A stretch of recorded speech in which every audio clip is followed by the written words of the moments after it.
LA filming levels tumble despite California giving out hundreds of millions of dollars in incentives.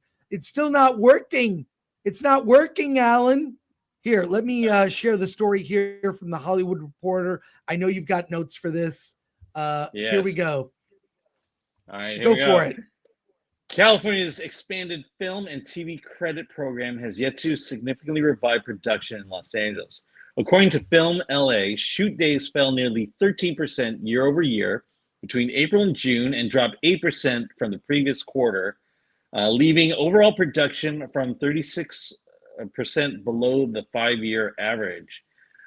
Television production showed signs of improvement, with scripted TV shoot days increasing 34% from the previous quarter. However, television production remains 28% lower than the previous year, largely because reality shows, which are not eligible for tax credits, continue to decline. Film LA emphasized that attracting more scripted television is the key to restoring industry jobs. Feature film production had a tougher quarter, falling nearly 20% year over year, while commercial production dropped about 22%. A lot of math here. Despite the slowdown in Los Angeles as a whole, posted a positive trend.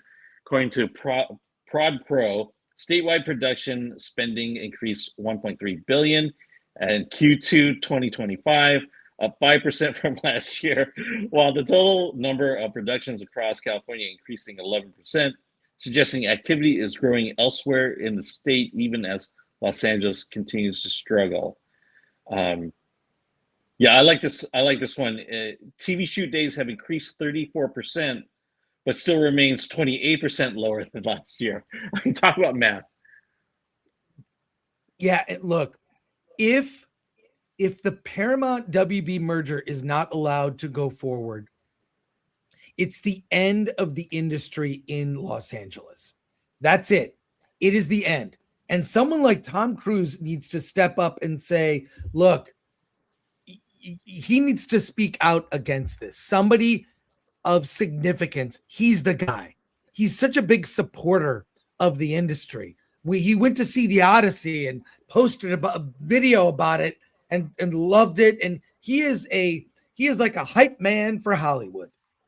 He's got to say something. Really, somebody needs to get to sober people up. Because if they don't, and this merger is not allowed to go through, and more people don't question the motives behind this, it really seems like intended to purposely hobble the industry. And moving to look, and I'll say this: if the industry is going to Nashville, that's where I may end up. Because what is the point anymore if it's not here? What are we doing? What are we even doing? Alan, what are your thoughts on this? What are my thoughts? I mean, we've been saying this for a very long time. The problem with Hollywood is it's a hostile work environment. If you want to make a movie here, it's not going to be easy.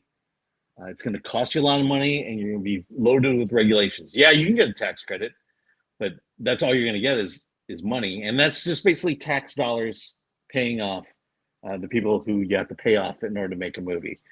And so, it's like opening a restaurant in Los Angeles or a restaurant in California. There's so much regulation and costs behind it that why would you ever want to open a restaurant? In fact, the guy running for governor, Javier Becerra, says he buys only street tacos. He'll bypass restaurants and only buy tacos from the guys selling it illegally on the street. I mean, that's how hostile California is to business. And look, let's say you can fix things temporarily. Let's say you increase the tax incentives and all that stuff. The problem is that's a short-term plan. Nothing else is changing. And in fact, the signs is just going to get more and more hostile. And so, yeah, you're going to get more money. Well, the government will give you more money, but it will be increasingly difficult year after year. So why? Why would you want to continue to do production in Los Angeles or California unless you could see something fundamentally change down the road? And there's nothing down the road that's changing. Yeah, I'm not optimistic, but that's why I say someone of note like a Tom Cruise needs to say we are in a crisis situation. We are on the cusp of being Detroit, an industry that was thriving in one place that then just left that city in shambles, and everyone will suffer. Everyone will suffer. People who own restaurants are already suffering. Some of my favorite classic restaurants are closing their door. Musso and Frank's on Hollywood Boulevard. You know, They're that's in closing. danger. What's that? Oh my god, they're It's not closing. Is closing. that? No, they're in danger. And Rick Caruso Oh my has god. been talking like, come to why? Because they're homeless encampments. You know, there was a guy running for mayor that promised to fix all that. And on top of it, you've got the infrastructure has not been maintained. The simple job of our elected officials to fix the roads, keep things running. That's it. That's all you need to do. Stop focusing on unnecessary things like the DEI and the this equity. That's all. That's you know they're that's all stuff that you're not keeping your eye on the ball. I don't care if the fire chief is the lesbian with they them pronouns. I don't give a shit. I care that they're good at their job. And that's why things are in shambles in LA and California as a whole. And something's got to be done.